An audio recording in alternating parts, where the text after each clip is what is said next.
na hedi ciothe Bishop wetu Bishop Paul Koril wa Kapsabet Diocese, clergy wote ambao mko nao, nachukua nafasi kusema asanti kwa sababu ya mahubiri mazuri. Kwa sababu ya wale walifika wamechelewa, Bishop alisema lesson moja, Mheshimiwa Deputy President nabeba, wanawake hapana kaa karibu na mti ya duthi, unafunga break, wewe ndio unashika hard break.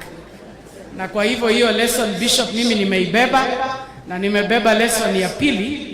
Ya pili umesema kuna watu waliolewa cha lazima, wengine ni kuvurutwa, walivurutwa.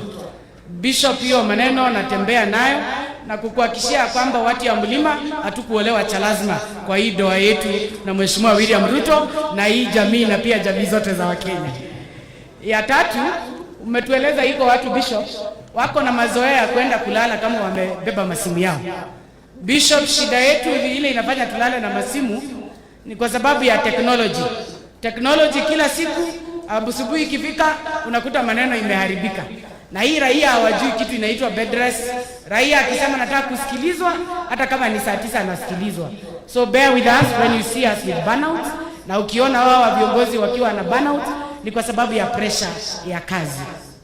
Familia David Langat, wewe na mke wako Helen na mama yetu hapa na familia yako yote, mimi ni rafiki yenu.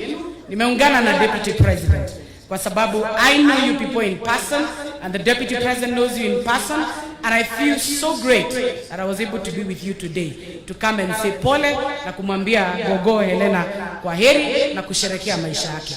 Your Excellency Deputy President, nimefurahia Mungu sana kuona ile mapenzi hawa watu ya Nandi County wako nayo kwako. Governor Senator Sang, ninakutambua sana. Winchit alikuwa kijana barubaru kule Senate, akaamua kutafuta kiti ya governor. I cannot talk ill about you because all young men and women who are here who are politicians, one day they would wish to become county bosses.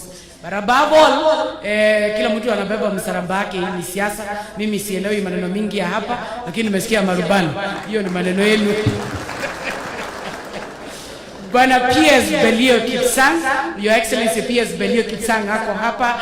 Nimesema asante kwa sababu huyu mtoto wenu kutoka kule Wasingishu, siku ile kule kwetu kulipatikana moto Edarasha, ile shule mlisikia watoto zaidi ya 20 na walichomekea primary school.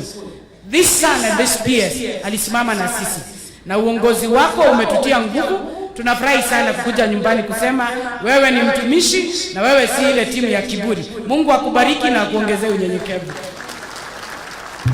So wabunge tulioandamana na wao, mimi sitakuwa mingi wa maneno, ila tu niseme nimesikiliza hata mimi ground, kwa sababu kule kwetu watu wanasema wasikilize ground, na mimi hiyo ground check nimesikia mheshimiwa hapa maneno vile inakwenda Senegenge namna hii. Nimesikia MCA na yeye hapo na maneno yake. Nimeona hapa hakuna tofauti na Mlima Kenya. Vile watu wanalia juu ya barabara, hapa mnalia. Vile wanalia juu ya majani chai, hapa mnalia. Vile wanalia juu ya bad governance, hata hapa mnalia. Kwa hivyo nyinyi si watu ya kuinsaitiwa kwa sababu ya maneno ya ukabila. Nyinyi ni watu walipa ushuru, hard working people. We are walking this journey with you, the journey to transform Kenya and make sure our leaders are accountable to the people who voted for them. Na kwa hivyo Your Excellency, mimi nikirudi nyumbani nimefurahia sana kwa sababu nimeona tulifikiria hii watu wamekaa sawa sawa, lakini naona shida zao zinapelekana na sisi namna hii. Na pia shida ya siasa nimeona inapelekana na sisi namna hii. Kwa sababu crowd nimesikia wameanza fununu hata hawa. Hata North Rift wanataka kuweka kingpin na political spokesperson ya North Rift na North what? South Rift. Na mimi siku nyingine nikasikia mkarabati huyo rafiki yangu Sudi amesema watu waache ati upuzi ya kusema ati sijui huyu ni Mumarakwet, sijui huyu ni Munandi, sijui hii ni Kipsigis. Ukasema watu nyote waungane mkono. Wale watu wanakuja kutukoroga kule mlimani, kukuja kutuambia sijui Mount Kenya East, Mount Kenya West. Watu ya Rift Valley ni kitu moja, na shida yao si kuitwa Rift Valley. Shida yao ni economy isimame, barabara zao zitengenezwe, watoto wao wapate kazi.